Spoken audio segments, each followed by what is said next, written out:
সেলিম কলমা পড়ে বেঁচে যেত, সুজন কলমা পড়তে পারতো না, মরে যেত।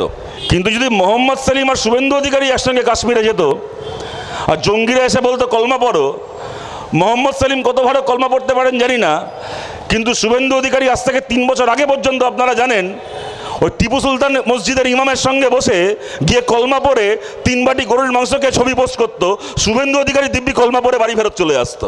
কাশ্মীরে যে সেলিম আর সুজন যদি একসঙ্গে কাশ্মীরে যেত, সিপিএম এত ধর্মনিরপেক্ষতার কথা বলে, সেলিম আর সুজন যদি একসঙ্গে কাশ্মীরে যেত, জঙ্গিরা এসে কলমা পড়তে বলতো, সেলিম কলমা পড়ে বেঁচে যেত, সুজন কলমা পড়তে পারতো না, মরে যেত, জঙ্গিরা গুলি করে দিত।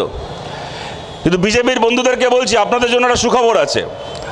হতে পারে জঙ্গিদের ওপর তো আমাদের কন্ট্রোল নেই, হয়তো সত্যি সেলিম সুজন যেত, সুজন চক্রবর্তী কলমা পড়তে পারতো না, জঙ্গিদের কথা অনুযায়ী সুজন চক্রবর্তীকে গুলি করে দিত।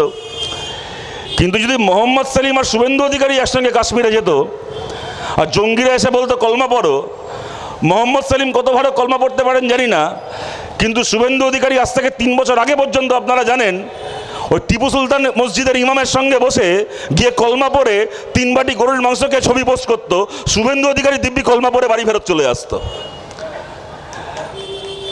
করে আমাদেরকে বলছে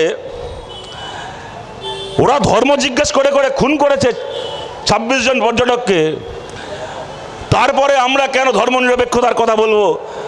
আমরা কেন একটা ধর্মের মানুষকে সন্ত্রাসবাদী বলে চিহ্নিত করব না?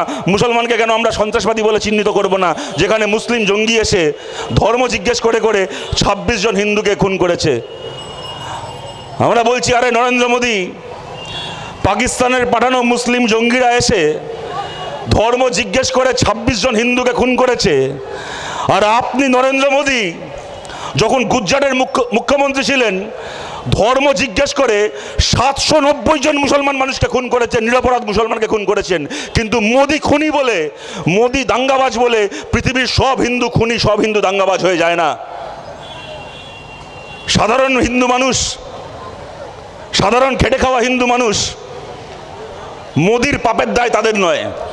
এই যে এখন দেখবেন শুভেন্দু অধিকারীর মাথায় উকুন হলে এনআইএ তদন্ত চায়।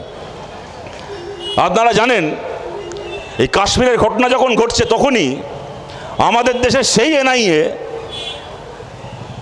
আদালতে অ্যাপিল করেছে প্রজ্ঞা সিং ঠাকুর বলে বিজেপির নেত্রী, বিজেপির এমপি ছিলেন কদিন আগে অবধি, মালেগাঁও বিস্ফোরণের মূল চক্রান্তকারী প্রজ্ঞা সিং ঠাকুরের ফাঁসি চেয়েছে এনআইএ, কোনো বিরোধী দল পরিচালিত সংগঠন নয়, শুভেন্দু দিলীপ ঘোষের প্রিয় সংগঠন এনআইএ প্রজ্ঞা সিং ঠাকুরের ফাঁসি চেয়েছে।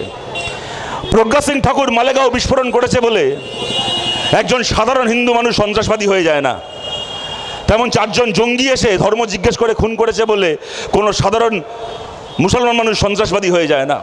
হ্যাঁ, ঠিক কথা, মুর্শিদাবাদে হরগোবিন্দ দাস, চন্দন দাসকে খুন করেছে ইসলামিক দাঙ্গাবাজরা, আর এই বাংলার মাটিতে তার কয়েক বছর আগে আসানসোলে ইমাম রশিদির ছেলেকে খুন করেছে হিন্দুত্ববাদী দাঙ্গাবাজরা। ইমাম রশিদির ছেলেকে হিন্দুত্ববাদী দাঙ্গাবাজরা খুন করেছে বলে সব হিন্দু খারাপ হয়ে যায় না, ওটা সব হিন্দুর দোষ হয়ে যায় না। তেমন হরগোবিন্দ দাস আর চন্দন দাসকে যে ইসলামিক দাঙ্গাবাজরা খুন করেছে তাদের পাপে কোনো সাধারণ মুসলমান পাপী হয়ে যায় না।